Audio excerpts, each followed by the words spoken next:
여러분 안녕하세요. 보상교실 지박사입니다. 이번 시간에는 저희가 가입되어 있는 보험에서 후유장애 혹은 재급여 등의 보장 내역에 해당하는 보험금 청구가 있을 때 필요한 신체 부위의 장애율에 대해서 같이 살펴보도록 할게요. 당연히 약관마다 장애율이 떡하니 적혀 있긴 하지만 솔직히 우리 고객님들 일일이 약관을 찾아서 보기도 어려우시고 보험사가 약관에 적혀 있다고 꼬박꼬박 잘 챙겨주느냐? 절대 그렇지 않죠. 네. 일단 오늘은 제가 간단하게 알려드리긴 할 건데요. 설명을 들어도 잘 모르겠다 하실 때는 언제 어디서나 딱 우리 고객님들 편인 지박사한테 문의를 남겨주세요. 자, 그럼 상지부터 같이 한번 살펴보도록 할까요? 지난 시간에 말씀드린 것과 동일하게 팔에는 3대 관절이 있어요. 어깨관절, 팔꿈치 관절, 손목 관절. 이 관절의 기능에 이상 소견이 있는 경우에는 30%, 20%, 10%, 5% 이렇게 나뉘게 되는데요. 요거는 3대 관절 모두 동일하게 적용이 됩니다.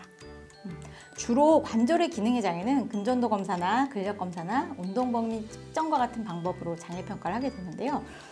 각 관절이 정상일 때 움직일 수 있는 운동 범위와 지금 다쳤을 때 몇 %까지 기능에 제한이 있는지를 보는 거예요. 3대 관절 어디에 기능이든 완전히 기능을 잃었다 할 때는 30%가 적용이 됩니다. 이 경우에는 완전 강직의 소견이 있거나 근조동 검사에서 완전 마비, 그리고 근력 검사에서 제로인 경우 거의 움직임이 없다고 봐야죠. 자, 그리고 다음 심한 기능의 장애다 하는 경우에는 20%가 적용이 되는데요. 요거는 정상 운동 범위의 4분의 1 이하로 제한이 된 경우, 그리고 근전도 검사를 하셨을 때 트레이스라고 1등급인 경우가 있어요. 여기에 해당이 되고요.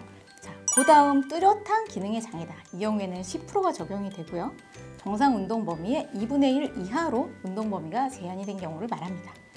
그리고 그 다음 약간의 기능의 장애가 생겼다. 이 경우에는 5%를 적용을 하고요. 정상 운동 범위의 4분의 3 이하로 운동 범위가 제한된 경우에 적용을 합니다. 그리고 이렇게 관절의 기능의 장애가 아니라 양 팔목을 잃었을 경우, 이 경우는 100%, 한쪽 팔목을 잃었을 경우에는 60% 이렇게 적용을 하게 됩니다. 네, 어려워 보이지만 굉장히 쉽죠? 그 다음 하지의 경우로 가도 똑같습니다.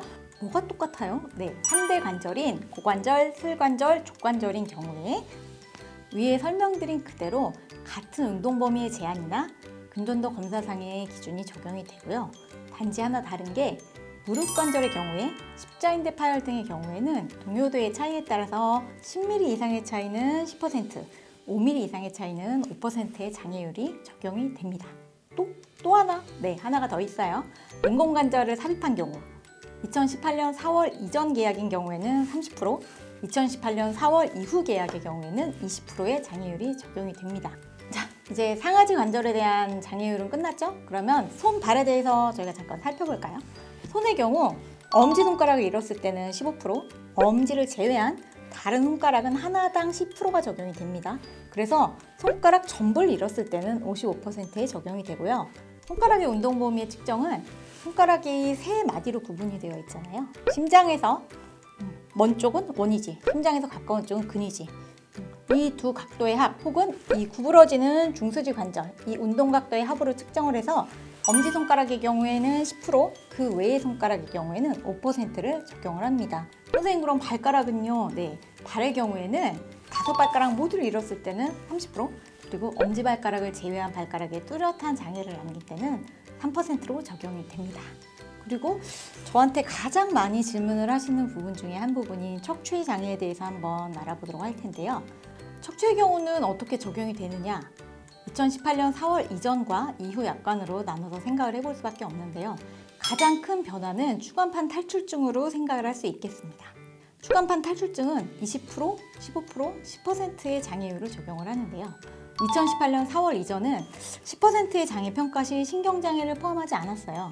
근데 지금 바뀐 약관으로는 네, 보시다시피 약관의 추간판 탈출증에서도 신경장애 항목이 포함이 되어 있어서 근전도 검사를 꼭 필요로 합니다. 그리고 운동장애나 기형장애에 대한 부분은 변동이 없어요. 4개 이상의 척추뼈의 유압이나 고정 시 심한 운동장애로 40%, 그리고 3개 이상의 척추뼈의 유압이나 고정 시 혹은 첫 번째, 두 번째 경추 간에 뚜렷한 이상 전이가 있을 때는 30%, 2개 이상의 유압이나 고정 시에는 10%를 적용을 합니다. 그 다음 가장 많이 볼 수 있는 기형장애의 경우는요. 50%, 30%, 15%의 장애율을 적용하게 되는데요.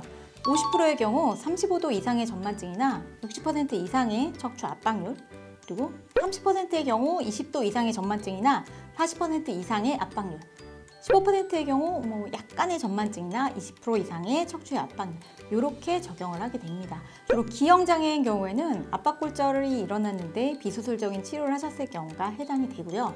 이 부분 또한 2018년 4월 이후 약관은 측정 방법이 쿱스 앵글법으로 변경이 되었으니까 이 점도 좀 유의를 하셔야 돼요.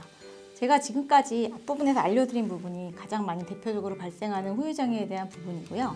신경행동계의 장애의 경우는 일상생활 기본 동작으로 장애평가를 하는데요. 주로 이동하는 거, 먹고 싸는 거, 목욕하는 거, 옷 입는 거, 이 구분으로 적용한다고 보시면 되는데요.